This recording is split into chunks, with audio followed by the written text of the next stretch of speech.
Jakarta shines with dreams so bright. Selamat pagi semuanya. Assalamualaikum warahmatullahi wabarakatuh. Nama saya Intan Lestari. Saya perencana muda di Bapeda. Saya akan memandu talks and discussion kita pada sesi pagi ini. Tadi seperti sudah dijelaskan oleh MC, kita sudah kedatangan 4 orang arsitek urbanis yang sudah banyak juga gitu kontribusinya terhadap kota Jakarta. Jadi kalau misalnya tadi kita masuk dari depan, dari tim, itu ada panel-panel, ada informasi-informasi yang dibagikan oleh teman-teman Pemprov semuanya bahwa Jakarta mau menjadi kota global. Tapi kalau misalnya kita lihat dari sudut pandang dunia arsitektur, global cities itu tidak selalu memiliki konotasi yang positif gitu. Jadi pada bukunya Italo Calvino pernah menulis di Invisible Cities bahwa kota-kota itu semakin menjadi mirip gitu satu sama lain. Jadi ada sisi negatif dari keglobalan sehingga kita jadi tidak punya identitas gitu. Jadi judul sesi kita adalah gimana sih walaupun kita beraspirasi menjadi kota global sejajar dengan kota-kota dunia lainnya, kita tetap memiliki identitas gitu. Jadi untuk memulai diskusi, saya akan perkenalkan satu persatu pembicara kita. Jadi yang pertama ada Mas Abi Mantra, mungkin Mas Abi bisa langsung ke panggung. Yang kedua dengan Mas Kosmas, silakan ke panggung. Kemudian ada Mas Yori dan Mas Aditya.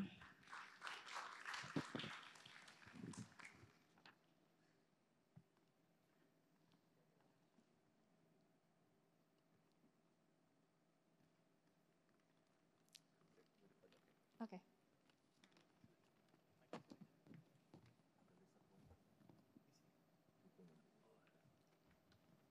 Karena kita semua arsitek, bajunya hitam semua jadinya. Kelihatan ya identitasnya jadinya. Iya ya, nggak ada yang berwarna ya.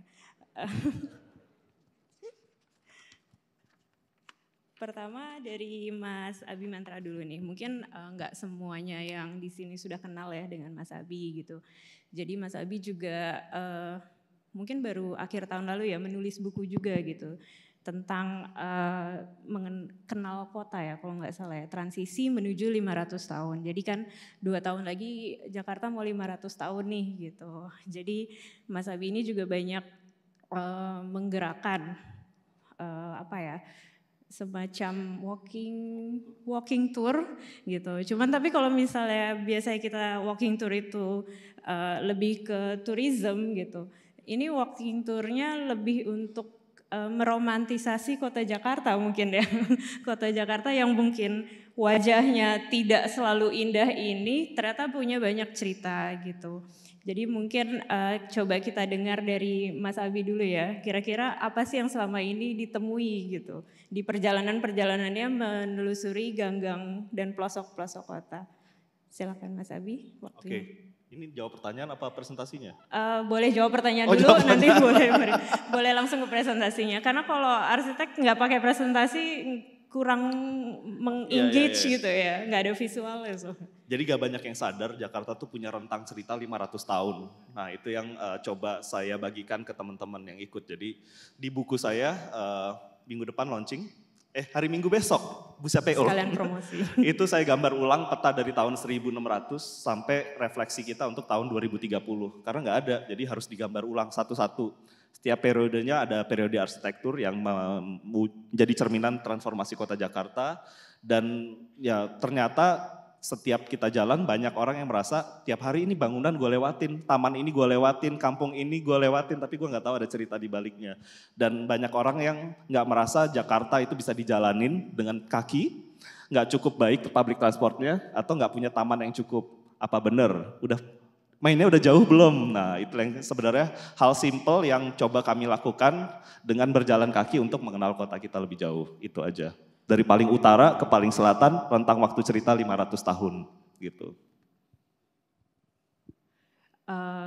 Dari pengalaman, mungkin besok juga ada ya sesi walking tour juga gitu, mungkin bisa daftar juga gitu, karena sebenarnya ini juga yang kami gali gitu dalam menyusun rencana pembangunan. Jadi sebenarnya sejarah itu membentuk sebuah kota gitu. Jadi kita bisa mengidentifikasi atau kita merasa tanda kutip kenal dengan kota karena dia memiliki karakter gitu kan.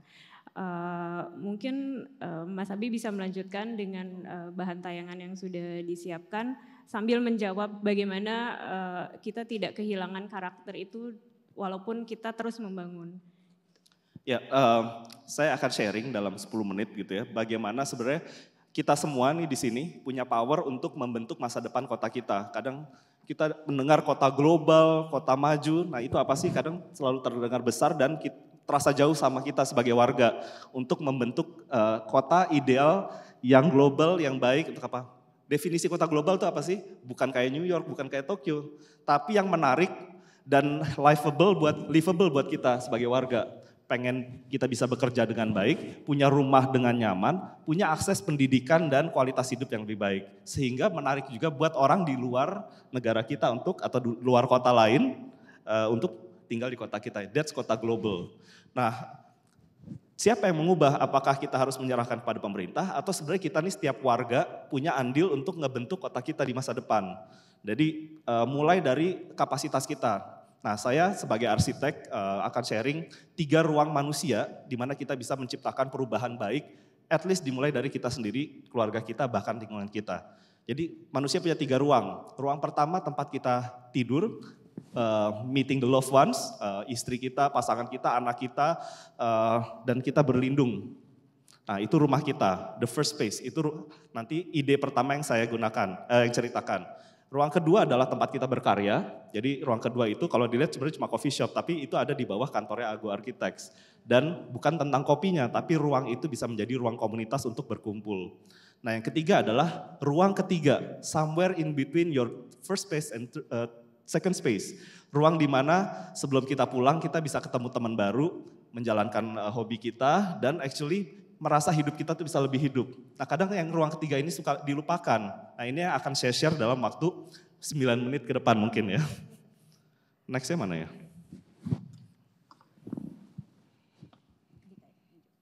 Ijo. Udah? Wah, belum. Yang tengah. Kita belum latihan nih, Mas.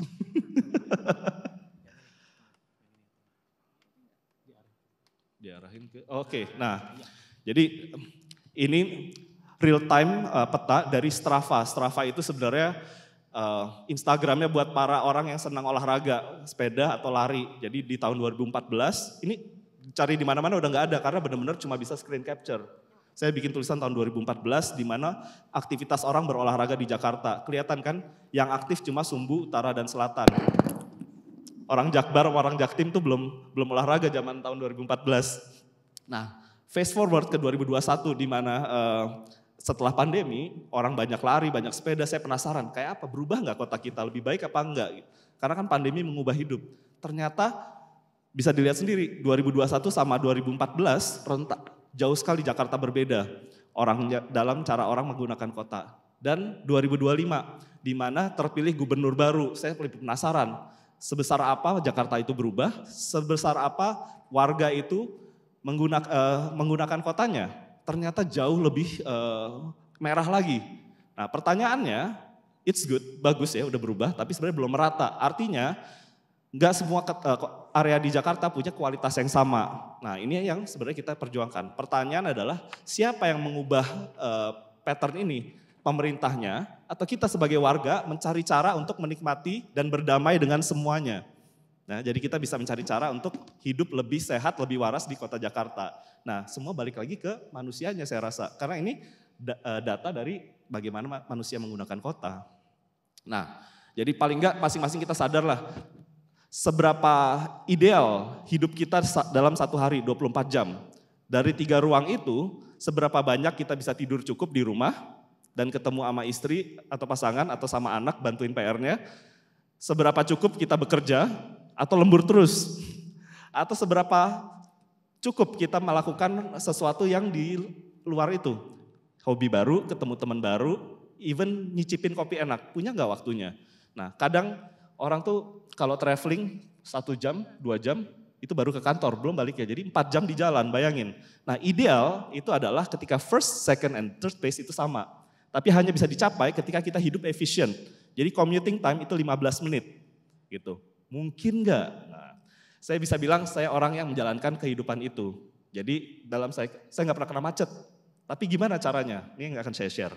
Nah kita harus bisa mendefinisikan ruang kita jalan kaki dan public transportation itu paling jauh 1 kilometer untuk waktu 15 menit. Ruang ketika kita naik sepeda itu mungkin 3 kilometer. Apa aja yang kita bisa capai? Atau ruang kita naik mobil pribadi atau motor. Jadi rumah, sekolah, tempat main, mall, rumah sakit itu harus kita petain. Ya kan? Sesimpel kita memetakan kegiatan kita. Bukan hal yang sebenarnya canggih-canggih amat. Gitu. Nah, jadi kota juga udah berubah. Dulu it's about point A to point B. Sementara sekarang dari kantornya di Sudirman, rumahnya di Lebak Bulus. In between bisa aja stop di Blok M untuk makan ketemu teman, bener gak? Jadi kota itu udah berubah, arsitektur harus merespon. Nah, so it's ide pertama adalah millimeter house. Gitu. Bagaimana balance atau hidup yang seimbang itu bisa dicapai dengan hidup compact atau efisien. Jadi efisien secara jarak dari rumah ke kantor, efisien dalam kita membina kehidupan sehari-hari.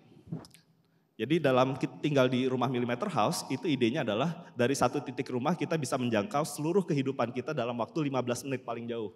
Gitu. Nah mau kantor kita, mau sekolah anak, mau tempat olahraga, tempat main, bahkan kita tahu kopi enak itu harus dalam radius 15 menit. Gitu. Gimana caranya? Ditandain aja gitu ya, dan ini arsitektur yang harus bisa merespons.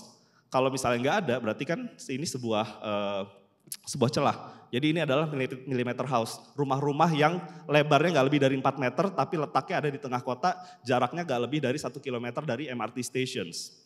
Nah yang pertama adalah rumah 3.500 mm, which itu rumah saya sendiri. Nah kalau nggak percaya, lebarnya 3,5 meter, saya udah tinggal 7 tahun di dalamnya. Anak saya dan istri saya ada di tengah, yang topi Dodgers itu anak saya. Gitu. Jadi dia udah bisa tinggal 7 tahun dan mungkin kita bisa bilang kita keluarga yang lebih bahagia. At least kita bahagia atau mungkin kita yakin kita kayak lebih bahagia dari banyak orang karena orang pada komplain terus kalau di Instagram. Balik. Nah jadi gimana mendesain rumah itu benar-benar diukur tinggi saya duduk, anak saya sekarang dulu dia lebih pendek dari saya, sekarang udah lebih tinggi, istri saya itu diterjemahkan ke dalam ruang gitu ya, sentimeter per sentimeter. Nah, dan bagaimana udah dipastikan arsitektur itu bisa menjawab setiap kebutuhan setiap anggota rumah, pemilik rumahnya gitu ya. Dari main, hobi, baca buku, belajar, main drum segala macam sampai bercocok tanam di dalam rumah. Nah ini rumahnya udah 7 tahun, ini di tahun ke-3 sebenarnya fotonya ya. Jadi udah kelihatan dekil-dekil tapi that's the beauty. Kita kan hidup kan nggak, muka juga kerutan datang terus kan, nanti nggak bisa kita halangi. Nah ini anak saya, waktu dia umur sekarang dia udah lebih tinggi dari saya. Terus kemudian ini, jadi kalau ini saya cepet-cepet aja. Ini kehidupan yang setiap hari kita jalankan dan ini pas pandemi sebenarnya. Jadi kita sangat bahagia selama pandemi karena kita bisa connect di 3 anggota keluarga. Ini kamar anak saya, so it's the whole floor itu untuk dia gitu. Dia kayaknya bisa punya tempat main sendiri, bisa punya perosotan sendiri, dia bisa bilang, oh, I have the coolest room dibanding teman-teman saya gitu. Dan gak pernah sampai sekarang udah segede gitu dia gak mau dibuang perosotannya. Nah ide kedua, the third space architecture, tempat kita bekerja. Jadi semua orang harus punya definisi yang lebih besar daripada sekedar tempat kerja untuk second space-nya dia. Jadi paling gak you can do your hobbies atau bahkan ketemu teman baru. Ya, kalau enggak sayang banget kalau tempat bekerja hanya tempat bekerja doang. Nah ini sebenarnya ada di,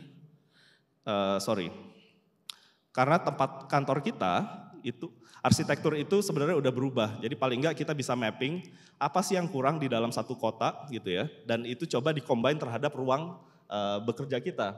Jadi contoh pertama adalah bagaimana saya paling nggak pengen dapat kopi enak setiap hari. Jadi saya satukan coffee shop itu dengan kantor saya. Itu idenya. Dan itu harus bisa punya dampak ke orang lebih besar. Jadi karena banyak MRT sudah terkonek dengan hampir seluruh area yang di samping koridornya. Jadi paling tidak kita harus bisa melihat bagaimana hubungan antara street level dengan permukaannya gitu. Jadi interaction-nya itu udah lebih jauh antara infrastructure, city and the people gitu ya. Nah ini, jadi yang kiri itu adalah sebenarnya luarnya, jadi kantor Argo Architects di lantai 2 tapi lantai bawahnya ada coffee shop. Dan bagaimana ruang ini bisa menjadi dampak baik untuk sekitarnya adalah bukan cuma tentang kopinya, tapi ini ruang tempat orang habis sepedahan, habis lari itu untuk stop by di sini dan ketemu teman baru dan menjalankan rutinitasnya gitu ya. Dan terinspirasi sebenarnya dari warung sekitar kita yang bisa buka tutup. Dan Jakarta tuh adalah the best place to live karena cuma Jakarta yang punya waktu 24 jam untuk offer semuanya. Habis odol tinggal ke warung pasti dia jual gitu kan. Nah ini ide yang sama kita transformasikan ke tempat-tempat lain yang sebenarnya banyak rumah-rumah tinggal bisa kita fungsikan menjadi sebuah tempat usaha. Dan it's about connection on the street level dan itu membangun interaksi antar komunitas gitu, bahkan menciptakan satu komunitas baru.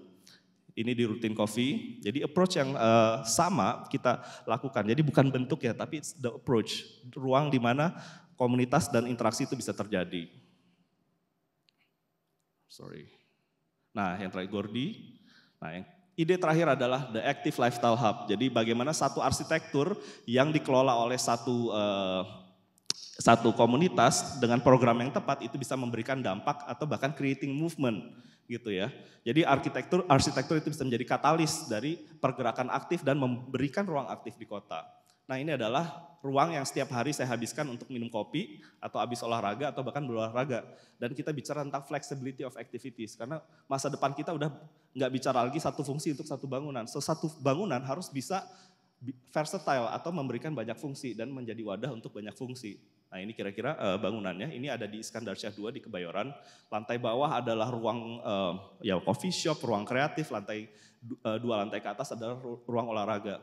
Jadi sebenarnya topi saya yang lain adalah pelaku olahraga sebenarnya. Jadi saya instruktur olahraga, saya bersama istri saya dan adik saya juga menjalankan Sana Studio ini, studio olahraga ini. Nah jadi ada sanderan itu dan kita punya movement namanya Women's 10K, race khusus perempuan untuk terakhir 3.000 orang. Jadi kita percaya kota yang baik adalah kota yang setara antara peran laki dan perempuannya. Dan kalau bayangkan, kalau arsitektur gak bisa merespon ini, ya berarti gak akan ada ruang kan untuk ruang-ruang seperti ini. Ini adalah Sana Kenal Kota walking tour yang kami rutin jalankan setiap bulannya. Jadi ruang ini tempat belajar dan berkembang sama-sama dan build connections. Ini yang terjadi, ini habis lari, habis segala macam.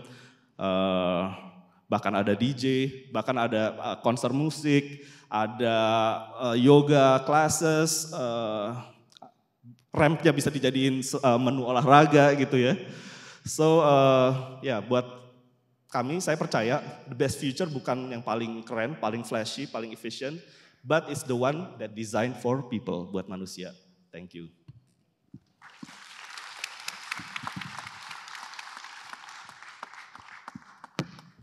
Terima kasih Mas Abi untuk memulai diskusi kita pagi ini, sangat menarik. Jadi ada beberapa poin yang bisa kita ambil dari ceritanya Mas Abi gitu. Jadi bahwa production of space, production of place gitu di ruang kota tuh sekarang sudah berubah gitu. Jadi kalau misalnya dulu kita melihat di dalam rumah semuanya harus fungsinya steril gitu, fungsi bertinggal di rumah, dengan kota yang modern, ruang yang makin sempit, kita juga susah gitu kalau mau bangun rumah mendapatkan tapak yang luas gitu. Ada fungsi-fungsi yang digantikan oleh ruang publik gitu. Jadi kalau tadi Mas Abi bilang ada coffee shop itu sebenarnya juga bukan ruang private, ruang publik, tapi bisa juga kita bilang coffee shop itu living room kita gitu kan. Jadi ada dialog gitu antara bangun-bangunan dengan ruang sekelilingnya gitu, walaupun dia sebuah private property, tapi dia bisa punya function lain juga gitu terhadap ruang kotanya. Mungkin saya mau langsung ke Mas Yori dulu ya, izin Mas. Jadi Mas Yori ini gak perlu diperkenalkan kali ya kalau crowd tautnya kebanyakan dari arsitektur, kita sudah kenal semua Mas Yory, dan Mas Yory punya banyak pengalaman juga berkontribusi terhadap Jakarta mendesain ruang publik gitu. Jadi ada beberapa RTH Jakarta dari mulai skala kecil seperti Air Petra sampai yang skalanya luas pernah didesain gitu oleh Mas Yory. Dan saya ingin bertanya, selama ini pertimbangan apa gitu yang paling mendasari saat kita harus membuat sebuah ruang terbuka untuk publik. Kalau tadi Mas Abi bilang it's designed for people not for only efficiency gitu. Kira-kira bisa nggak sedikit share waktu thought prosesnya saat mendesain ruang-ruang publik di Jakarta?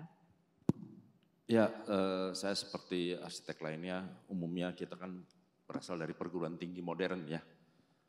Kita nggak pernah sadar bahwa perguruan tinggi itu yang memperkenalkan itu Belanda, untuk kepentingan Belanda. Jadi yang kita dididik dengan pengetahuan arsitektur 4 musim. Ya. Tapi begitu saya banyak keliling ke daerah, baru saya melihat, oh ternyata arsitektur kita arsitektur 2 musim. Arsitektur 4 musim itu adalah arsitektur yang berorientasi ke dalam, sedangkan arsitektur 2 musim adalah arsitektur yang berorientasi outdoor. Jadi masyarakat-masyarakat tradisional yang ada di dalam desa-desa adat, semua aktivitasnya di luar. Ke dalam rumah hanya untuk tinggal. Nah di situ saya melihatnya, ternyata beda sekali. Kita belajar modern, itu adalah writing culture, budaya tulisan. Sedangkan masyarakat kita sesungguhnya datangnya dari oral culture, budaya lisan. Nah, manusia outdoor itu adalah manusia lisan, ya. Atau manusia lisan itu adalah manusia outdoor, dan manusia lisan itu adalah manusia sosial adalah manusia gotong royong. Nah, kota kita tidak dirancang untuk menjadi kota gotong royong karena kurangnya ruang publik. Nah, kesempatan itu saya dapatkan pada saat era Pak Basuki, mendapat kesempatan untuk Kalijodo. Nah, Kalijodo direspon sangat positif oleh banyak orang, termasuk orang Kalijodo, karena bisa di satu ruangan, bisa bermain orang yang bawa baju 2 juta sama yang bajunya pinjem, bisa bermain bersama. Ya. Dan itu adalah ruang terbuka yang orang-orang banyak bilang sudah terlambat, tapi lebih baik terlambat daripada tidak sama sekali. Nah, paparan saya adalah konsentrasi bagaimana kita mengembalikan Jakarta menjadi manusia outdoor, begitu. Oke, sebenarnya nyambung ya tadi kalau Mas Abi bilang kita banyak berjalan gitu, karena seperti yang Mas Yory bilang gitu, sebenarnya kita memang dengan iklim kita juga berbeda gitu. Dengan tadi yang dibilang arsitektur 4 musim, sedangkan di sini lebih 2 musim. Jadi mungkin ada budaya-budaya kelokalan yang selama ini saat kita berkiblat ke gimana traditionally, tapi traditionally cara luar gitu ya, bukan yang kita bilang traditionally this is how we create a place gitu, tapi sebenarnya mungkin itu enggak traditionally juga gitu, karena kita mengambil poin-poin yang tidak kontekstual gitu. Jadi memang the point of this discussion adalah gimana kita menemukan poin-poin yang kontekstual tadi. Mungkin tadi Mas Yory bisa bilang kita bisa belajar budaya-budaya yang tadi hanya lisan gitu. Jadi kan sebenarnya ini budaya-budaya yang intangible gitu. Nggak semudah kita membaca buku bahwa ada teori-teori arsitektur, venusitas, firmitas, utilitas gitu. Tapi ternyata mungkin nggak selalu begitu gitu di Jakarta atau di Indonesia ini secara umum. Jadi dulu pernah ada teman saya arsitek dari Turki, dia mau lihat Jakarta dan dia terheran-heran ternyata ruang publik di Jakarta itu adanya di mall, ya. Jadi di situ, dan pada saat ada COVID semua bencana kan ada di ruang tertutup, mall, bioskop, gedung, kantor. Tapi kalau saya ke pedalaman ketemu masyarakat adat, mereka bilang kenapa Bapak kemari bawa pakai masker? Bapak bawa virus ya, lepas aja di sini nggak ada COVID. Bener juga. Jadi kalau waktu COVID, saya kalau disuruh ke Surabaya, disuruh ke Ujung Pandang, disuruh ke Medan, saya hanya mau pulang pergi. Tapi kalau ke pedalaman saya bolehlah seminggu, 2 minggu nggak apa-apa, aman begitu. Ya jadi itu membuktikan bahwa sebetulnya outdoor kita tuh sangat sehat dan kita butuh ruang-ruang terbuka seperti itu. Seperti Mas Yory jelaskan, kita kayak banyak belajar dari proses pandemi itu gitu. Jadi bahkan mungkin di kota-kota di luar juga yang tadi dibilang 4 musim, saat terjadi pandemi mereka juga baru menyadari bahwa oh kita butuh ruang publik yang lebih luas gitu. Contohnya misalnya kayak di Paris gitu misalnya, dulu dia nggak punya cycle lane se-ekstensif sekarang gitu. Mereka baru memikirkan itu setelah pandemi, trafficnya berkurang, space ini bisa kita reclaim lagi sebagai space for circulation yang tadi nggak hanya untuk mobil gitu. Tadi kan Mas Abi bilang bisa untuk walking, bisa untuk biking gitu. Ya, karena 4 musim itu kan ada musim salju, kan kita nggak ada musim salju. Iya lebih-lebih lagi gitu. Jadi kita sebenarnya nggak terkendala cuaca gitu kan. Jadi nggak ada alasan, tapi mungkin panas kali ya kalau jalan di Jakarta. Mungkin kenapa orang juga lebih prefer ke mall karena kita nggak bisa jauh-jauh dari AC juga mungkin ya. Karena ada faktor climate comfort juga gitu. Jadi sebenarnya masalah Jakarta ini multi level gitu, dari mulai yang besarnya sampai yang kecil gitu, bahwa jalan di Jakarta tuh panas gitu. Saya masih ingat dulu kota Jakarta itu trotoarnya cuma 2 meter ya, beda sama sekarang, sudah banyak perubahan. Tapi dulu nggak pejalan kaki sangat tidak disupport ya. Tapi sebenarnya kita bisa punya trotoar lebih besar daripada Orchard Road. Kalau kota-kota kita nih yang di Tamrin Sudirman buang pagernya, langsung itu buat publik, langsung kita punya hutan kota pejalan kaki. Masalahnya kota kita nih kapling-kapling kayak bikin rumah gitu. Coba pagernya dibuang langsung, itu tambah lebar. Gitu. Ya, mungkin bisa dipahami juga gitu. Jadi kapan kota itu berkembang sangat berpengaruh terhadap bentuknya gitu. Kalau tadi Mas Yory bilang kita di kafling-kafling gitu, gedung-gedung di sepanjang Sudirman Tamrin tuh kayak pulau-pulau yang berdiri sendiri gitu. Karena mungkin pas mereka dibangun orientasinya lebih kita bergerak dengan mobil dan juga mungkin saat itu kondisi trust di society-nya juga tidak seperti sekarang. Ada faktor-faktor kecemasan yang kita harus bangun pagar gitu. Kalau misalnya kita ingat dulu Monas tuh juga nggak dipagerin loh. Sebesar-besar itu dulu nggak dipagerin. Betul. Ini kalau boleh saya mau izin paparkan. Iya. Takut waktunya habis. Ini nyetelnya gimana ya? Oh iya, Hijau. Kalau kebetulan saya ada 10 slide, Oke. 1 slide 1 menit, Oke. tapi ada movie-nya. Nyetelnya di sini juga. Boleh ditayangkan Boleh, slide-nya Mas Yory? Ini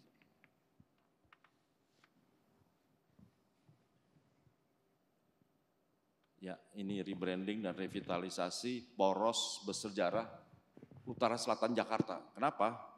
Memang kota kita nih aneh, dibikinnya linier. Utara Jakarta, utara selatan dari Sunda Kelapa, Jakarta Kota, peninggalan Belanda sampai Kebayoran Baru.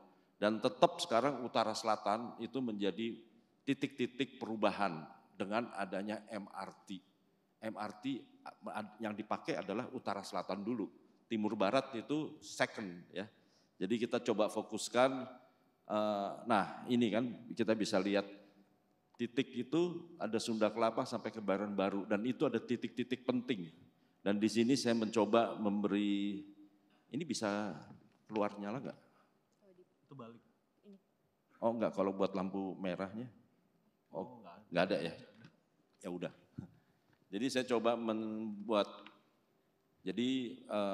membuat visioning ya.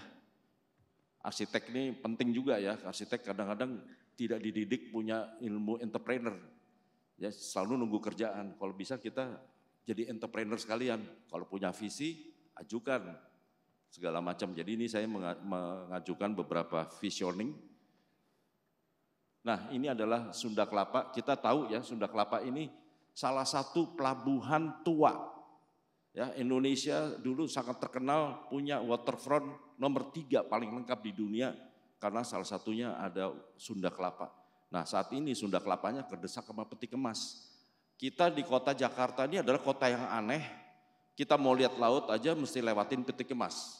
Dan ternyata semua wajah kota kita kayak begitu, ke ujung pandang lihat peti kemas. Di Labuan Bajo peti kemas saya tendang keluar, jadi bikin pulau sendiri.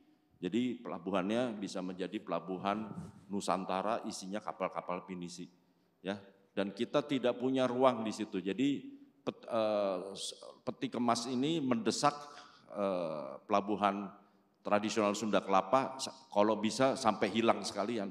Padahal peti kemas itu sebetulnya nggak di situ tempatnya. Jadi kami bikin visioning seperti ini. Nah, kita jadikan ruang publik, kita jadikan ini ada pelabuhan Sunda Kelapa, kita bisa bikinin jalan yang panjang, bisa melihat bongkar muat, kita bikinin sekolah kelasi, jadi antara masyarakat dan tentunya pengembang bisa berdampingan begitu ya, tanpa harus menyingkirkan satu sama lain ya. Jadi ada elevated deck, lihat kapal pinisi, bongkar muat dan sebagainya. Dan ini juga adalah dulu tempat Mbah Priuk ya, yang memberi nama Tanjung Priuk. Ini nyaris digusur dulu, heboh. Nah ini dulu kami bersama Habib Sting kita develop menjadi tempat ziarah rohani untuk wisata religi untuk Jakarta ya. Nah ini tentunya kumpulan bangunan-bangunan tua bersejarah ya. Kalau ibu kota kita pindah ke IKN, terus Jakarta jadi apa? Ya Jakarta jadilah kota bersejarah. Memang ibu kota kita dulu di situ dari zaman Belanda, Batavia, ya udah kita bisa merestorasi dan merevitalisasi bangunan-bangunan tua untuk tetap bisa hadir sebagai memori, tapi dengan fungsi-fungsi yang baru. Nah ini Monas ya, jadi Monas lagi, Lapan Banteng ya, Lapan Banteng kami dulu dari kawasan yang dipageri, kawasan juga tempat pelacuran juga, tempat preman, akhirnya ini adalah taman nomor 2 terpenting di Jakarta, dan ini adalah program KLB. Program KLB zaman Pak Basuki itu sangat ajaib ya, karena uang swasta tiba-tiba bisa dipakai buat bangun Jakarta. Dan saya tidak pernah mendapat klien dari Sinarmas, tapi orang Sinarmas tiba-tiba datang ke tempat saya, Pak Yori saya punya 280 miliar tolong habiskan. Waduh ini keren banget ya. Akhirnya ya ini tiga buah yang kami bikin. Lapangan Banteng, revitalisasi Sunda Kelapa itu penting, dan membangun kawasan ziarah rohani Mbah Priuk. Itu 3 itu cukup tuh dengan uangnya Sinarmas. Baru dipakai 1, gubernurnya masuk penjara. Ya udah, itu sejarah ya.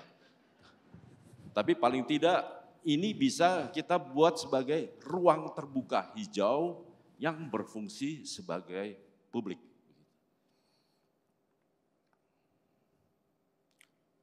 Nah ini ada movie-nya nih, gimana mencet movie-nya ya?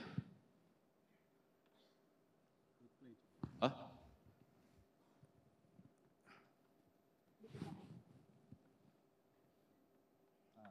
Oh iya. Ini sayangnya ada musiknya sebetulnya. Ini visioning tapi sebenarnya ini sayembara.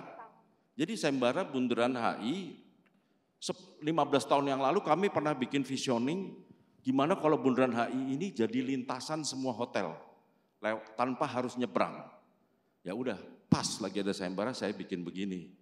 Terus ada orang bisa melihat 3 dimensi Bundaran HI, jadi bikin elevated deck, bisa keliling, kasih narasi Nusantara, dan kasih yang keliling ini jadi sejarah kota Jakarta gitu. Untung aja saya nggak menang gitu ya.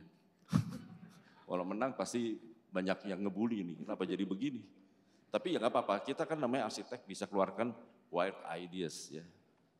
Jadi ini connecting semua hotel bisa lewat masuk, tahu-tahu dari sini bisa masuk ke sana, ruang dan bisa jadi ruang terbuka bersama, keluar-keluar nanti dari HI mau ke Wisma Nusantara, mau ke Hotel Mandarin, bisa cross di situ, airnya tetap ada, sekelilingnya jadi narasi tentang sejarah kota Jakarta. Bundarannya nggak hilang kok, tetap ada gitu ya.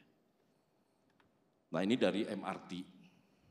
Nah berikutnya, nah kalau ini saya diminta bikin visioning. Kan tadi ada MRT, sekarang Tamrin. Tamrin kita jadikan junction untuk menuju MRT dari Monas dan dari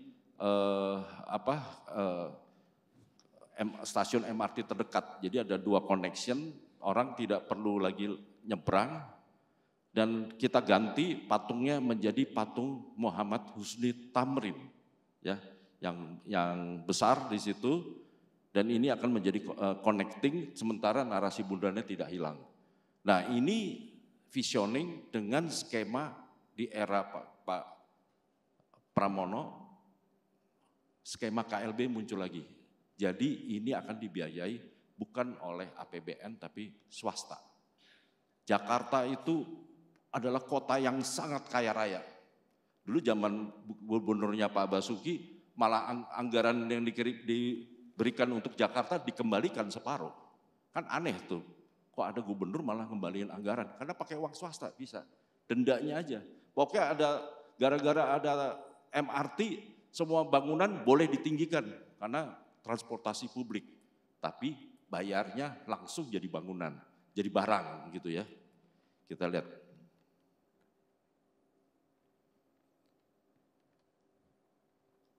Ini ada movie-nya. Ini ada lagunya juga sebetulnya, tapi udah nggak apa-apa, nggak usah pakai lagu.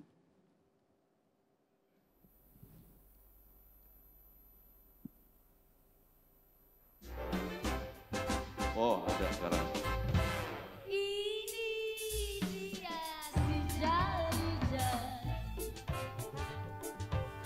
Nah itu jadi patungnya, patung di poros utara selatan itu ada patung Muhammad Husni Tamrin. Bundaran air mancurnya tetap ada, tapi di bawahnya itu kita sangkenin bundarannya setinggi 5 meter dan MRT ada lebih di bawahnya lagi ya. Nanti jadi nyambung dan sebagainya. Jadi kita harus bisa menghadapi perkembangan zaman tanpa menghilangkan narasi kota Jakarta.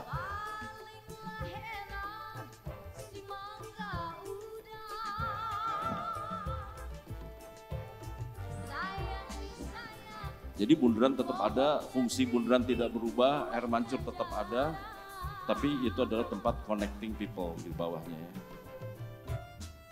Yang terakhir, ini adalah proyek zaman ayah saya, kampus Unika Atmajaya. Itu kampus yang paling strategis karena semua orang pasti lewat bundaran Semanggi dan pasti lihat kampus ini. Dan kemudian kampus ini hutan kotanya kita revitalisasi jadi ruang terbuka publik, jadi publik juga bisa menikmati berbagai fasilitas seperti kafe, resto dan sebagainya. Dan kemudian mendadak kampus itu punya taman yang begitu besar dan ini bisa memberikan wajah baru bagi Unika Atmajaya. Sekian dan terima kasih.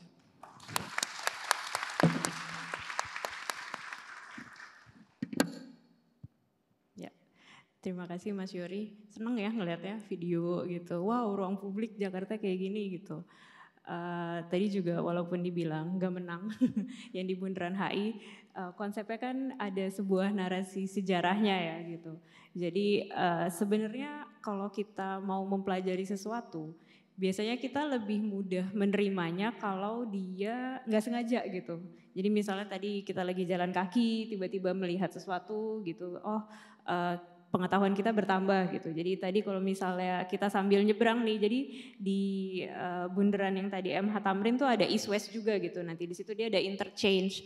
Ya mungkin 5 tahun lagi atau 10 tahun lagi kita bisa melihat visi tadi terrealisasi gitu.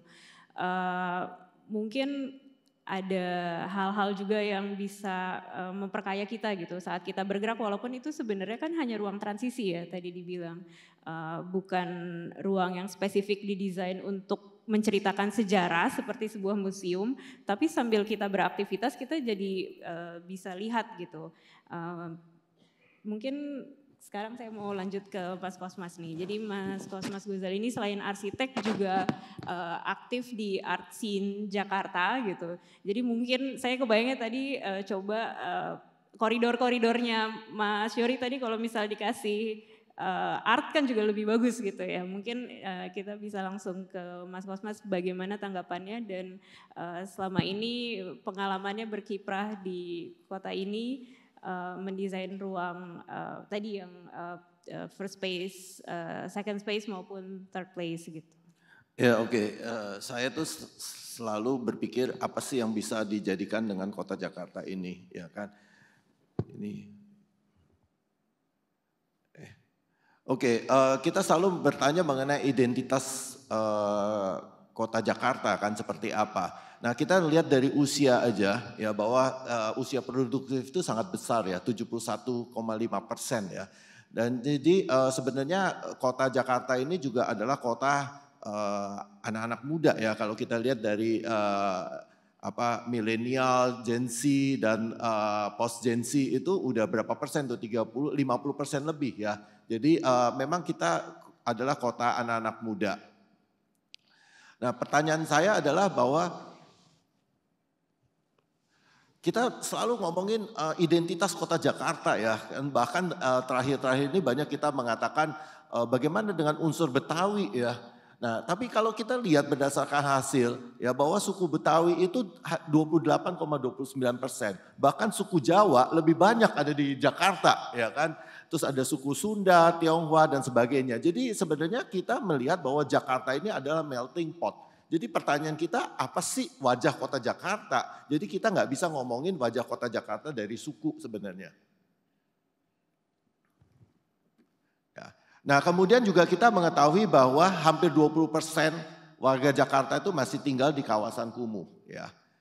Contohnya Jakarta Utara, ini kan kontradiktif sekali ya. Jakarta itu sebenarnya dari bawah sampai ke atas ada ya segala-galanya. Jadi kita bertanya lagi, apakah inikah arsitektur wajah kota Jakarta ya kan?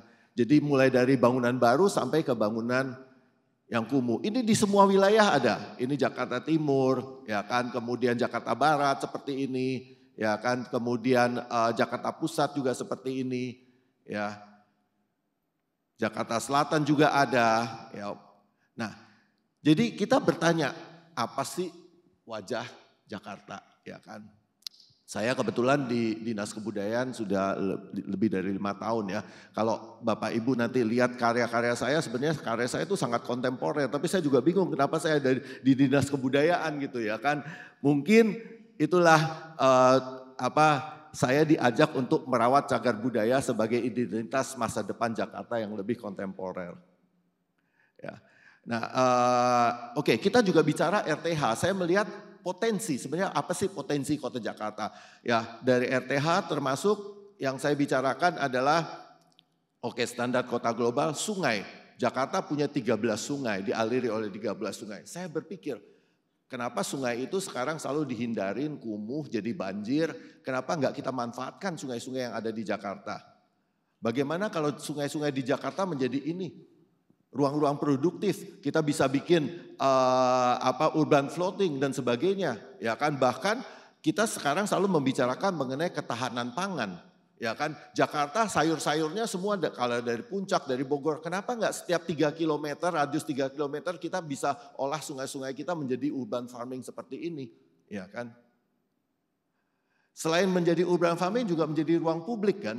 Ya, jadi saya berpikir produktif, masyarakat diajak untuk produktif. Daripada mereka buang sampah di sungai, kenapa nggak dipakai sebagai untuk bercocok tanam? Ya. Nah ini dia, membawa masa lalu sebagai bagian jati diri ke masa depan. Ya saya pikir itu penting sekali karena Jakarta ini sudah punya aset dari masa lalunya. Contoh misalnya, ya ini kita bekerja terus terang dengan AI, kita pengen tahu apa sih yang AI pikirkan ya. Kalau misalnya di kota tua ini ada bangunan ini, kemarin kita jalan-jalan, apa yang terjadi nih, ya kan. Atau seperti ini, ya jadi saya tidak merasa bahwa bangunan baru, bangunan kontemporer, ya berdampingan atau bersatu dengan bangunan cagar budaya itu menjadi suatu tabu, sebenarnya bisa saja terjadi. Ya. Atau ini, Galnas. Ya waktu itu saya ikut perlombaan ya walaupun nggak menang tapi saya pikir kenapa enggak kita punya seperti ini ya kota Jakarta. Ya kembali lagi ruang publik yang saya bikin ya kan. Sebenarnya kita punya kesamaan nih juga. Next, mana sih? Nyangkut ke depan.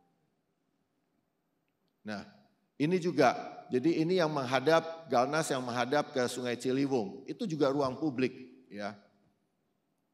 Saya cuma berpikir waktu itu kalau kita punya arsitektur seperti ini ya sebenarnya kita kota global nggak kalah sama luar negeri ya kan. Orang juga akan berbondong-bondong. Dan ini apalagi ini posisinya di seberang Gambir ya. Jadi dari daerah semua orang pasti akan mampir ke sini dulu.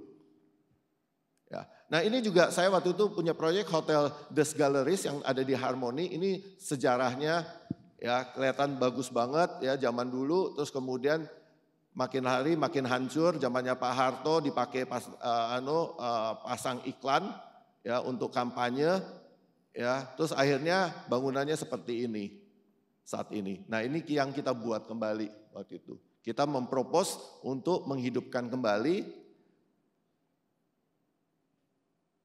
Nah, bahkan waktu itu kita juga memberikan ide, jadi ini sama ruang-ruang publik, jadi akad itu harus kita hidupkan lagi.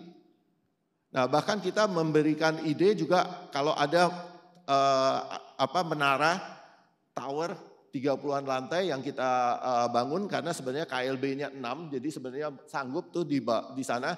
Jadi kalau dulu kita bilang nggak boleh ada bangunan tinggi karena dekat istana, ya kan? Tapi sekarang kan katanya mau dipindah ke IKN, jadi nggak masalah ya.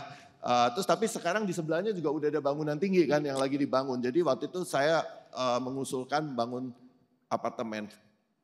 Nah ini juga karya-karya kita yang merubah wajah kota, ya yang akhirnya menjadi banyak orang tahu, oh ini stasiun kapal api, ya ini Rivio yang ada di Kemang.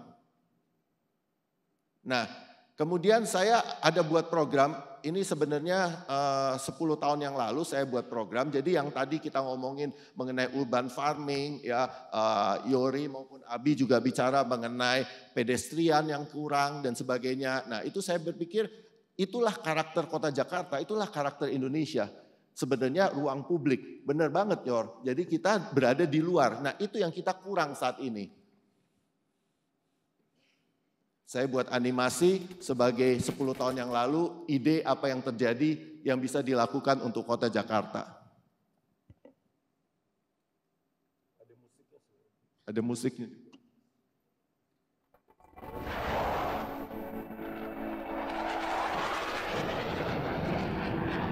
Nah kita bikin layer, 3 layer, ini layer yang paling atas, sepanjang 150 km tanpa kendaraan, dan orang bisa berjalan kaki, ruang publik. Bayangkan Jakarta punya 150 km ruang publik, tanpa kita takut anak-anak kita ketabrak mobil atau apapun juga, karena semua infrastruktur itu ada di bawah.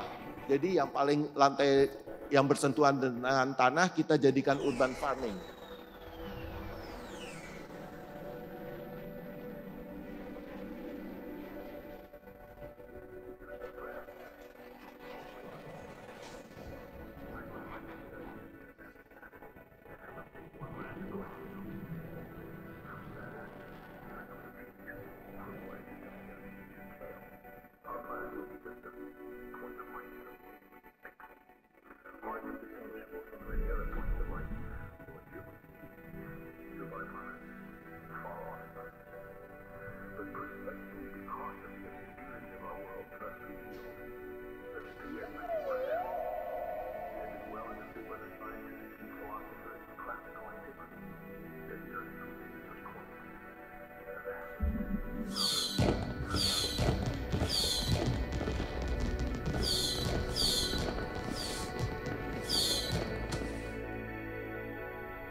So jadi buat saya nothing is impossible, everything is possible as long as we want to do it.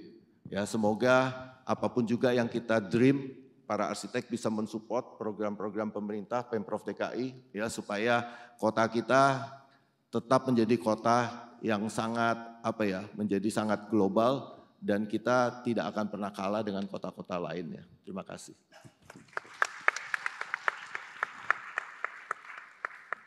Ya, terima kasih Mas Kosmas. Ini banget ya, provoking banget gitu ya videonya. Udah kayak ngelihat Archigram zaman dulu gitu dengan kota yang bisa jalannya gitu, dengan stormtrooper terbang-terbangnya tadi.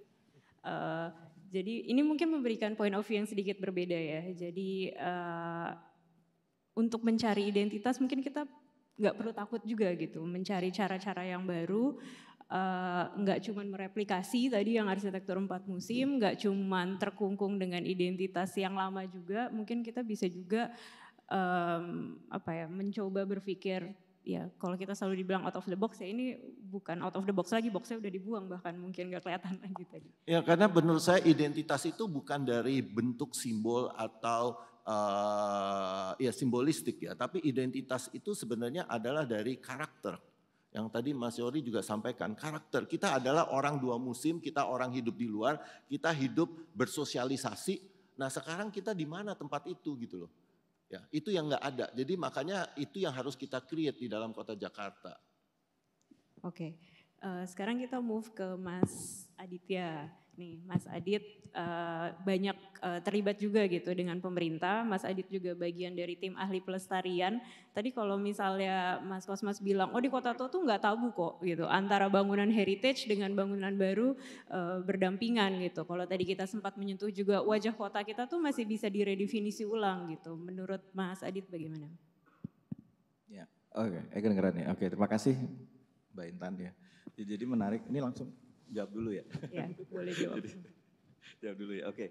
Tadi gimana? Ini menarik ya dari Mas Abi tentang ada 3 space ya. Kemudian ada saya sih tertariknya ke third space-nya. Jadi yang open space tadi juga Mas Yory menekankan terkait dengan ruang terbuka dan akhirnya Mas Kosma terkait dengan yang boxnya hilang. Jadi Star Trek tadi ya.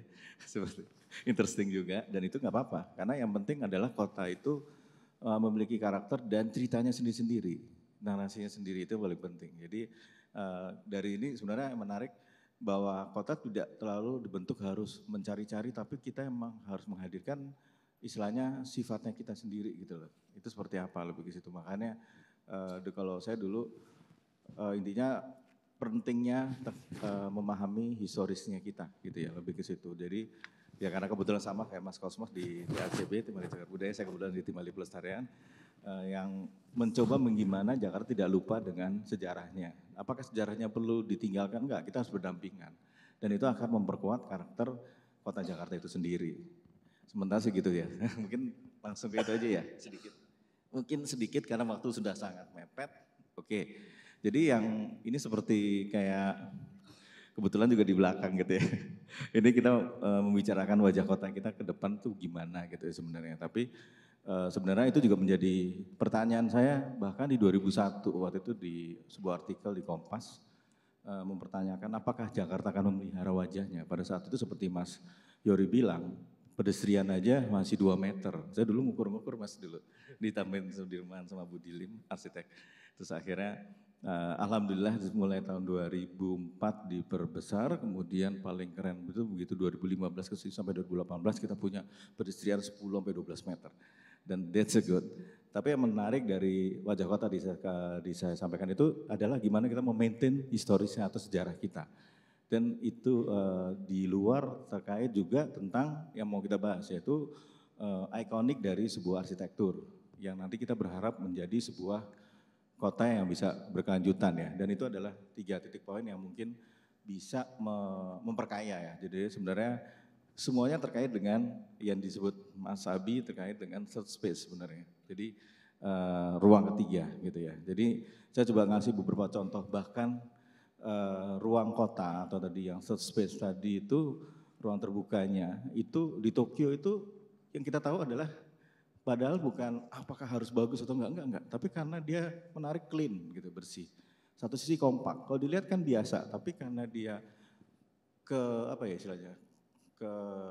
kepastiannya dia, itu menjadi, kita pingin kesana terus gitu untuk melihat. Padahal kalau dilihat ya, dia kabel-kabelnya juga masih bergelantungan di atas, kayak kita juga gitu sama. Tapi kenapa dia lebih asik gitu. Kita nggak bisa bilang dia sampahnya tidak ada juga lah sedikit di sudut-sudut. Tapi gimana ceritanya, looks-nya clean, grafisnya clean, dan itu yang sekarang Jakarta sudah mulai masuk juga, dan itu menjadi bagian dari membentuk narasi dan wajah kota kita itu sendiri. Terus juga ada Singapura gitu ya, walaupun saya nggak bilang pelestariannya gimana, tapi pelestariannya cukup memberikan wajah yang membuat orang tuh pingin kesana lagi gitu ya. Jadi yang menarik adalah tidak ada tentang hijaunya, dengan dia tahu bahwa mereka adalah kota pulau yang sangat kecil, bahkan lebih kecil dari Jakarta. tapi dia akhirnya memanfaatkan setiap jengkalnya tuh untuk ke penghijauan. Dan dia banyak banget programnya dan dia konsisten. Zaman dulu kita tahun 75 memberi pengajaran tentang historical heritage ke mereka, tapi sekarang kita yang kayaknya harus belajar ke mereka.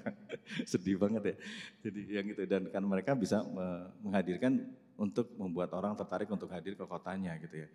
Terus ini Kyoto mungkin kita tahu ya, dia sebagai sejarahnya dari sebagai tempat ibu kota, tapi kadang-kadang kota itu emang dari narasi sejarahnya tuh penting ya gitu. Sebenarnya kita juga punya ya, salah satunya di Jogja gitu ya. Maksudnya kita juga bisa belajar dari kota-kota di sekeliling kita sendiri ya. Gimana kita membuat kota yang memiliki nilai historis cukup tinggi bisa berkelanjutan. Jadi kita berharap selain soal historis yang juga paling penting adalah iconic architecture ya. Karena mau nggak mau saya harus mengangkat itu.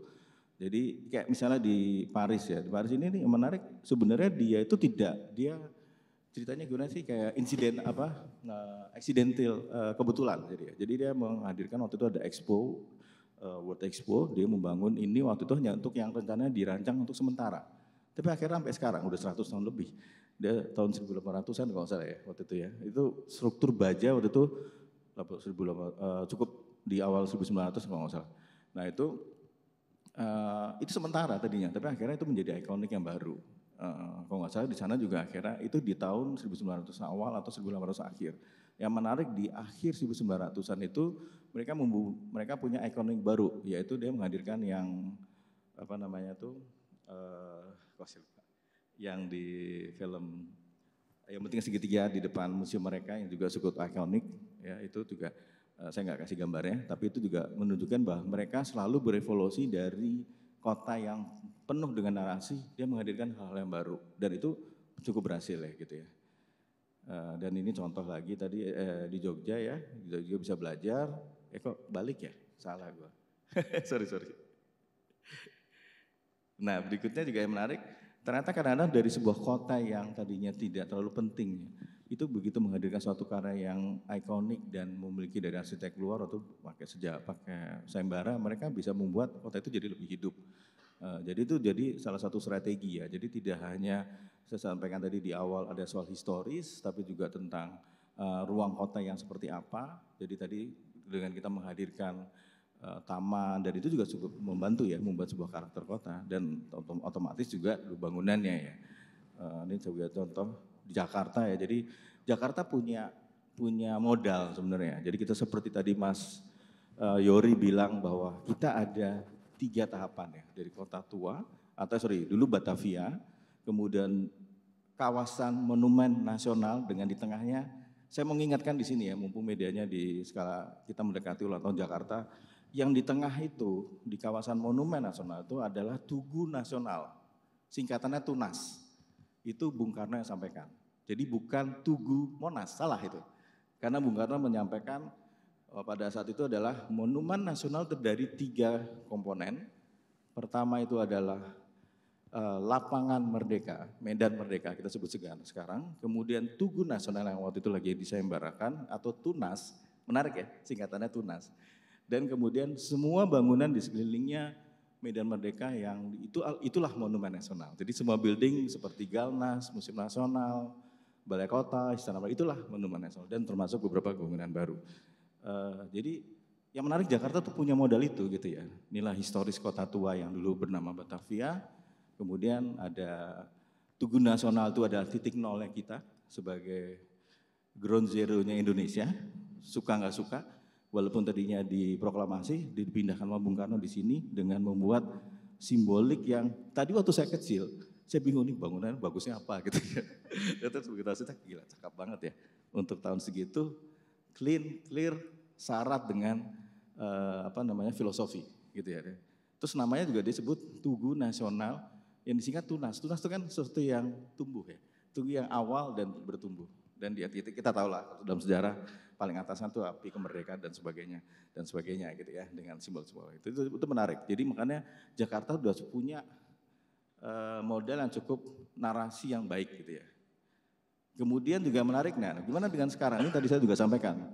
Dulu Jakarta pedestrian sempit, ruang terbuka jarang, tapi sekarang saya terus terang senang banget ya. Makanya sejak tahun 2015 ke sini ternyata pergantian generasi mempengaruhi proses di pemerintah kota. Jadi peristiwa yang tadi saya sampaikan cukup besar.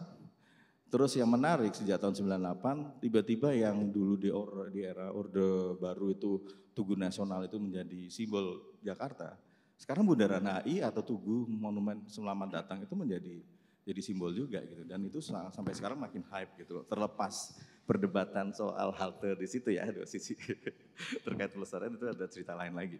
Oke, dan berikutnya ini juga beberapa yang terkait yang teman-teman di Alianisi juga mencoba membantu menghadirkan sebuah karakter dalam konteks arsitektur ya. Jadi sudah ada Mandiri IT di mana di depan Central Park. Kemudian yang menarik kita mendapat kesempatan membuat kawasan Menara Dana Reksa dan Menara BSI yang posisinya kebetulan di Merdeka Selatan, jadi bagian dari bangunan Monumen Nasional. Dan terakhir ada yang satu menarik di Jakarta itu ada kawasan PIK ya, tadi sempat disinggung juga gambarnya di sebelumnya, gimana itu menjadi sebuah kota reklamasi baru atau istilahnya tepi air ya. Ini satu yang sering kita lupa bahwa Jakarta itu punya pantai, Jakarta itu tepi air, waterfront.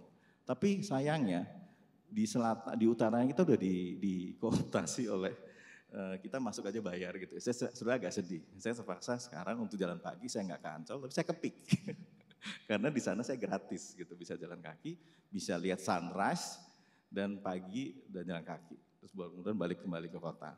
Agak menyedihkan sih harus sejauh itu untuk sebuah kota. Saya berharap itu bisa terbuka lagi di bagian ini.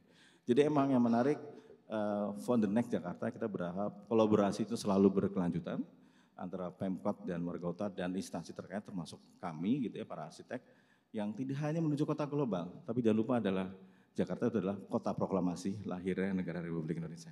Ya begitu, terima kasih. Wassalamualaikum warahmatullahi wabarakatuh.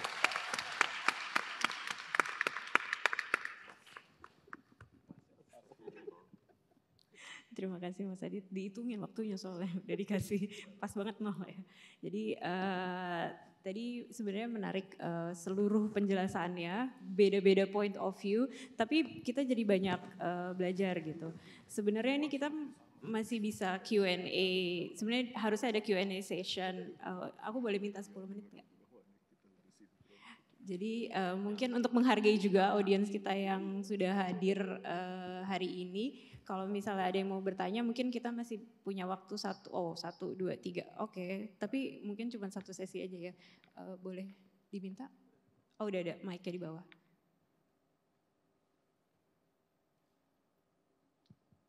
Untuk yang, ya boleh dikasih mic-nya?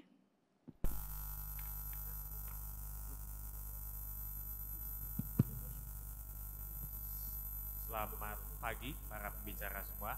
Nama saya Adrian, sehari-hari tidak bekerja di bidang arsitektur, tapi saya jamaah jalan kakinya Mas Abi kebetulan.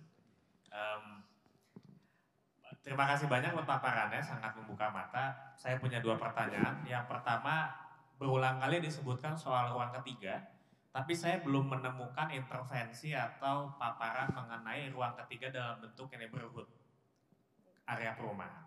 Kenapa saya tertarik? Karena kebetulan saya sejak kecil itu menjadi pengurus komplek. Dulunya Karang Taruna, remaja masjid, sekarang jadinya sekretaris RW. Jadi saya mengalami sendiri bahwa saya tumbuh berkembang di perumahan, yang perumahan itu membesarkan keluarga saya. Jadi kan it takes a village to raise a child gitu ya. Nah, saya ingin bertanya lebih lanjut untuk intervensi ruang ketiga, tapi dalam konteks pemukiman atau perumahan. Yang kedua soal gentrifikasi. Ketika ada intervensi arsitektur, memilih antara pembaruan dan memelihara yang lama, kadang ada konsekuensi fungsinya berubah dan timbul gentrifikasi. Nah, kira-kira best practices-nya seperti apa untuk Jakarta? Makasih. Oke, kita tampung dulu, mungkin langsung ke penanya kedua.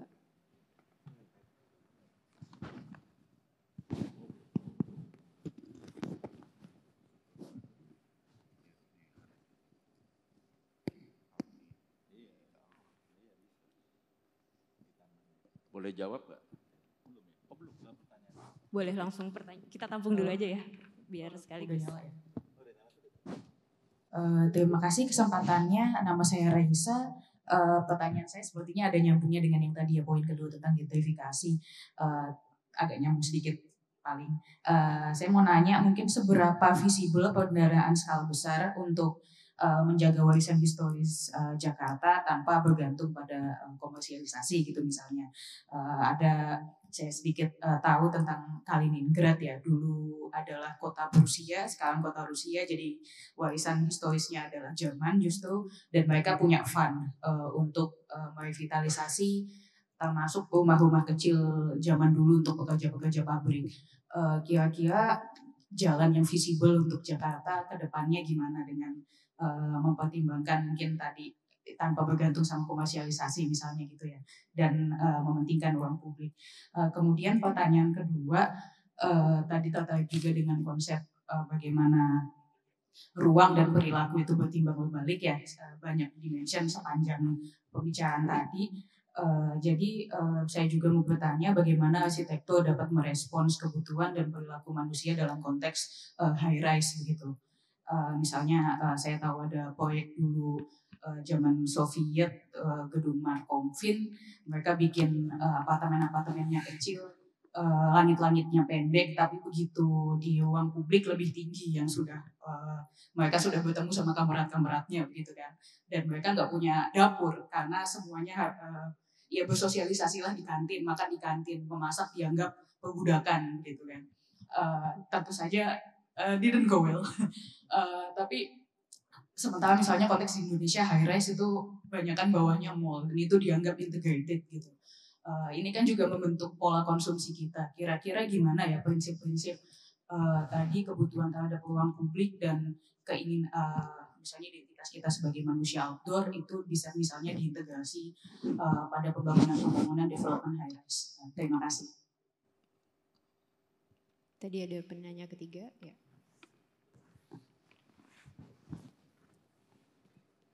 Selamat pagi Ibu Moderator dan Bapak-Bapak sekalian. Sebelumnya saya bukan orang arsitektur, tapi saya ingin menanyakan, mungkin secara teknis saya kurang terlalu mengerti, tetapi coba untuk dipahami kali ya Bapak-Bapak sekalian. Nah jadi gini, kita akrab sekali sekarang dengan pembangunan berkelanjutan. Nah di DKI Jakarta sendiri ketika kita coba untuk mengaplikasikan, ya kalau kita lihat ya untuk pembangunan sekarang itu pendekatannya ke lebih pembangunan gedung hijau. Nah jadi pembangunan gedung hijau ini yang beberapa aspek yaitu efisiensi energi dan juga bagaimana cara mereka untuk secara arsitektur dapat mengolah mungkin limbah-limbah yang ada dari manusia dan lain sebagainya. Tetapi kondisinya sekarang di Jakarta sendiri sudah eksis ya, bangunan-bangunan itu sudah usianya tua dan memang ini menjadi pertanyaan yang muncul pada akhirnya bagaimana bangunan-bangunan yang sudah tua ini dapat kita revitalisasi lagi atau kita pugar kembali untuk bisa menjadi bangunan yang efisiensi dalam hal energi dan juga menerapkan prinsip-prinsip gedung hijau gitu. Nah sedikit informasi mungkin kami dari bagian pemerintah Provinsi DKI Jakarta mungkin dengan ada masukan-masukan seperti ini untuk bangunan-bangunan yang sudah eksis, sudah lama dapat direvitalisasi lagi. Saya pikir itu saja, terima kasih. Oke, terima kasih. Mungkin langsung dijawab aja, saya catat beberapa pertanyaan tadi mungkin untuk sedikit mengulang terkait intervensi third space di level neighborhood, bagaimana dengan isu gentrifikasi, kita tidak bergantung dengan komersialisasi untuk memperbaiki ruang kota kita, bagaimana dengan bentuk high rise building, apakah dia come at expense ruang-ruang lainnya gitu, apakah bisa menampung kebutuhan manusia seutuhnya, bagaimana juga dengan prinsip pembangunan berkelanjutan dan gedung hijau, apakah bisa diintegrate dengan pemugaran bangunan-bangunan tua dan heritage kita. Mungkin bisa bergantian saja gitu menjawabnya, nggak harus spesifik pertanyaan tapi mungkin bisa langsung ke semuanya mengadres poin. Saya jawab ya. Saya rasa gini, yang pertama-tama kita harus merubah mindset. Mindset adalah bahwa kita tidak menunggu siapa yang akan given kepada kita. Jadi bukan pemerintah harus melakukan sesuatu buat kita, tapi kita, generasi yang akan datang yang menentukan kemana arah kota kita. Jadi kalau kita pengen punya ruang publik, ya Anda jangan pergi ke mall, ngumpulnya di jalanan, membuat hidup sehingga developer pikir kita bikin mall jadi rugi, nggak ada yang datang. Ternyata orang-orang maunya ngumpulnya di luar. Nah, jadi mereka yang merubah, jadi publik yang merubah mindset. Ya, jadi saya rasa demikian. Terus saya juga kebetulan RT 3 periode, apa yang kita lakukan, kita di setiap bulan kita akan ngumpul semua di jalanan, ya semua masing-masing orang potluck bawa makanan, kita ngobrol satu sama lain, tetangga dan sebagainya. Itu ruang publik. Ya kan, jadi kita memang tutup bahwa kendaraan tidak bisa masuk di jalan tertentu di dalam kompleks, tapi kita semua bersosialisasi di situ, ya kan? Karena kalau kita mau minta taman dari developernya belum tentu mau, ya kan? Karena dia lebih baik bikin kafling dan jual. Tapi jalanan itu kan milik kita bersama, kita bisa lakukan, warga bisa melakukan itu, ya. Nah, kalau mengenai revitalisasi, saya rasa terus terang pemerintah sebenarnya uangnya ada. Tapi saya nggak tahu dipakainya buat apa, ya kan? Tapi maksud saya buatlah peraturan di mana para investor mau melakukan revitalisasi, ya sehingga mereka itu mendapatkan benefit. Saya selama ini tetap masih melobi Bapeda, saya bilang peraturan apa dari perpajakan dan sebagainya, ya sehingga para orang yang mau taruh uang itu dia merasa dia bisa mendapatkan benefit, karena nggak ada orang yang mau taruh uang kalau nggak mendapatkan benefit. Nah, pemerintah tinggal mengatur peraturan-peraturan dari perpajakannya sehingga biar swasta ini yang melakukan investasi dan merubah itu. Apakah dia menjadi tidak harus komersialisasi? Saya selalu mengatakan contohnya Kota Tua, bagaimana kita bisa membawa Kota Tua menjadi livable city. Apa yang kita lakukan? Jangan buka restoran, jangan buka tempat hiburan. Yang kita bawa adalah misalnya kita memindahkan kampus ini, IKJ. Kalau IKJ kita pindahkan ke Kota Tua, ya mahasiswa akan hidup di situ dengan sendirinya, kantin, restoran, laundry, supermarket, minimarket semua akan tumbuh, ya termasuk kos-kosan. Ya, jadi kota itu akan hidup. Nah, itu yang harus kita lakukan, kita menggerakkan berupa peraturan, tapi publik yang akan berpartisipasi. So, teman-teman, saya mengajak kita sendiri yang harus merubah kota kita. Jangan tunggu dari pemerintah. Ya, terima kasih Mas Kosmas. Mungkin Mas Abi mau menambahkan terkait gentrifikasi dan neighborhood tadi. Ya, mungkin 3 poin dari saya yang secara garis besar menjawab 3 poin tadi. Yang pertama yang kita bisa lakukan, the citizen activism. Jadi jangan nunggu pemerintah, we do our activism. Bentuknya apa? Desain hidup kita sendiri. Jadi bagaimana kalau pengembangan kota itu ada 3, ada government, ada private sector, sama ada kita, the people. Jadi jangan nungguin. Jadi kalau arsitektur itu profesi yang maraton, jadi kalau Mas Yohri 20 tahun bedanya sama saya, Mas Kosmas sama Mas Adit mungkin 10-15 tahun. Jadi Mas Yohri memang udah di tahapannya dapat project yang skala nasional.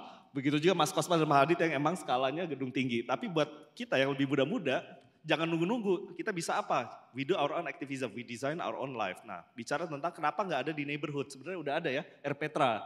Tapi kan Jakarta ini luas banget. Jadi akses setiap RPtra atau taman untuk dapat ke arsitek yang baik untuk mendesain lingkungan yang lebih baik, itu juga belum tentu bisa di cover. Cuma memang sudah ada. Jadi belum sempurna, tapi we're going there. Jadi citizen activism, desain hidup kita sendiri. Our first space, our second space, and our third space. Lihat impactnya ke lingkungan, arsitektur, dan kita sendiri itu bisa ngasih apa. Yang kedua adalah the context. Jadi pengembangan itu atau development biasanya kalau bicara developer konteksnya ekonomi nomor 1. Jadi profitnya gimana nih paling nggak untuk operasional. Jadi kalau ditanya biasanya ground floor-nya selalu untuk retail, atasnya udah ruangan sewa. Tapi kan sebenarnya ada 3 elemen dalam kota untuk berkembang.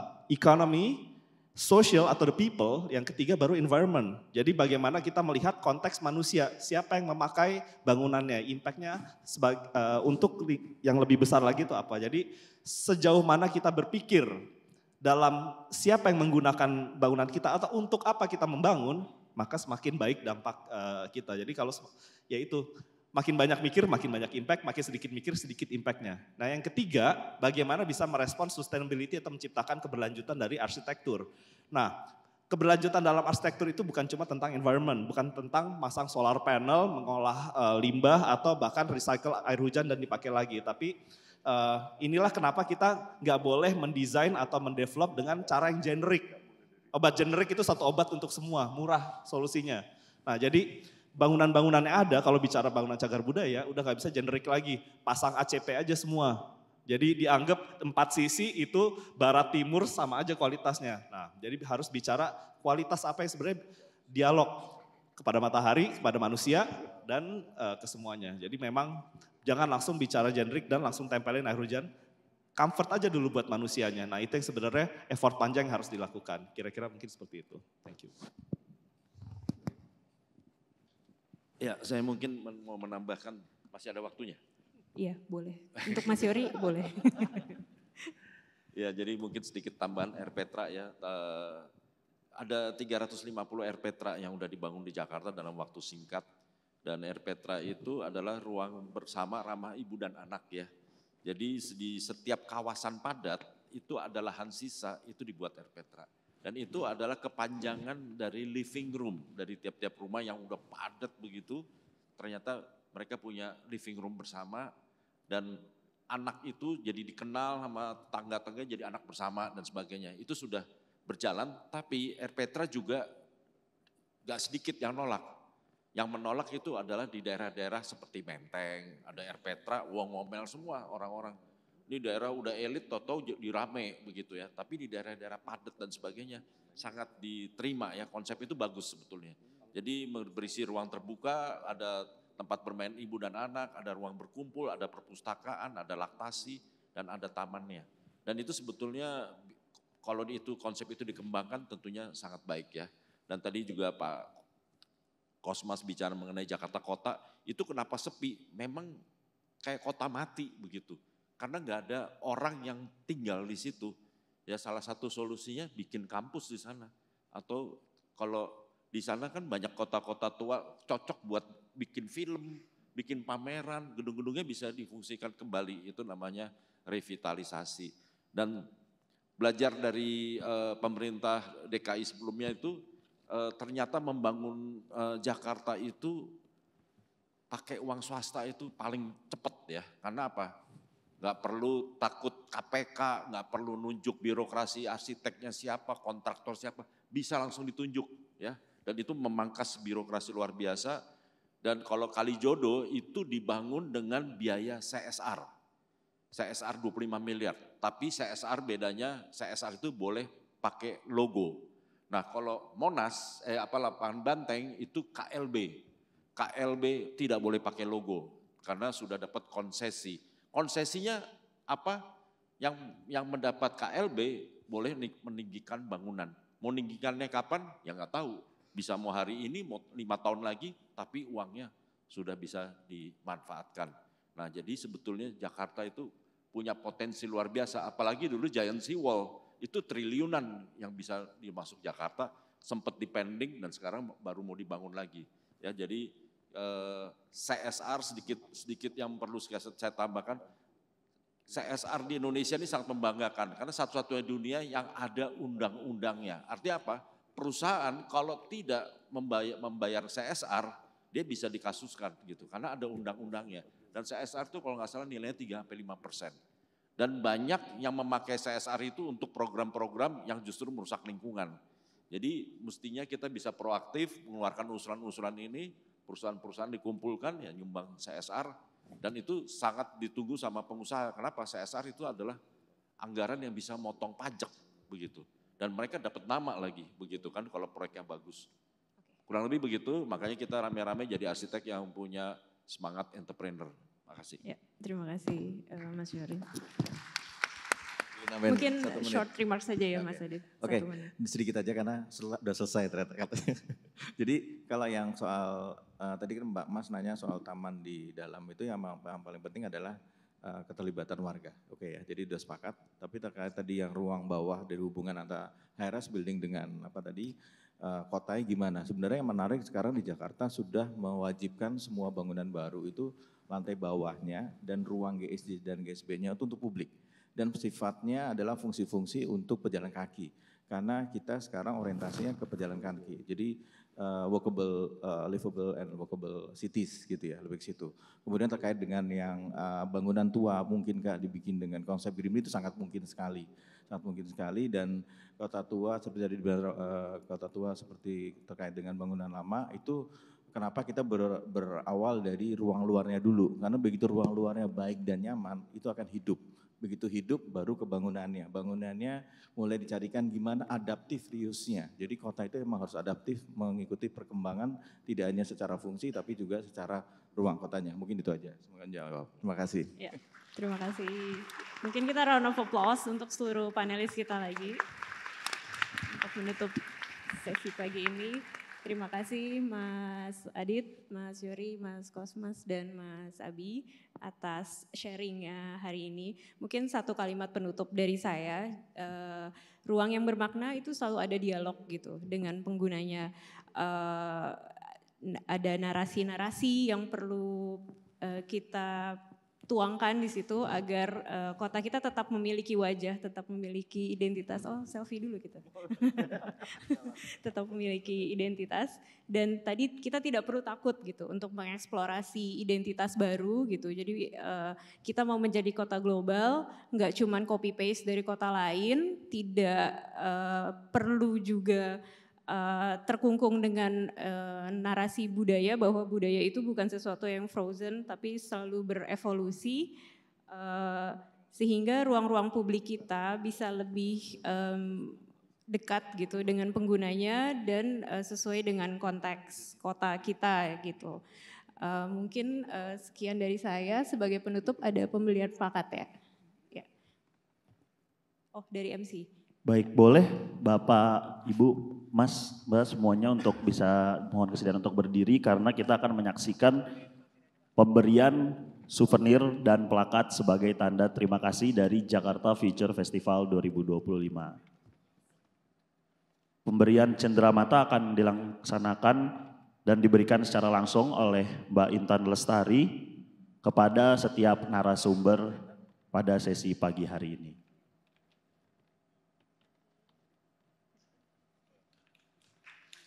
Baik, terima kasih. Boleh tepuk tangannya yang lebih meriah, Mas, Mbak semuanya.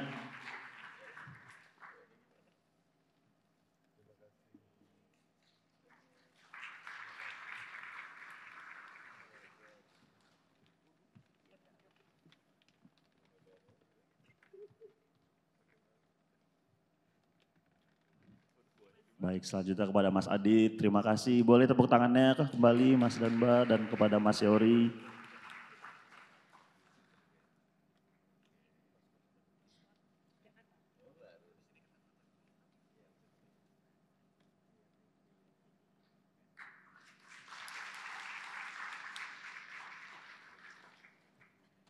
Baik, selanjutnya kita laksanakan sesi foto bersama antara moderator dengan seluruh narasumber. Boleh tim dari dokumentasinya bersiap.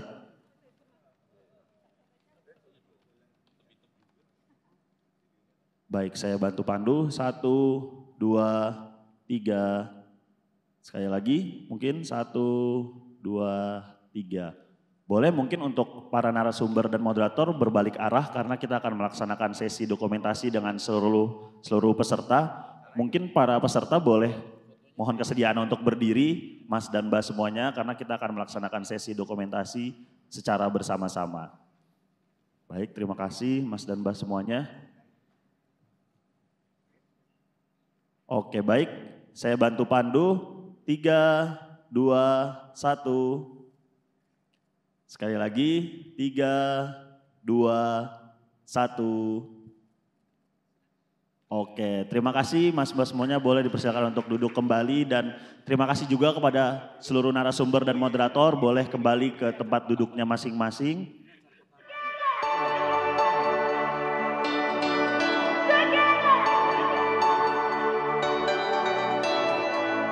Jakarta shines with dreams so bright.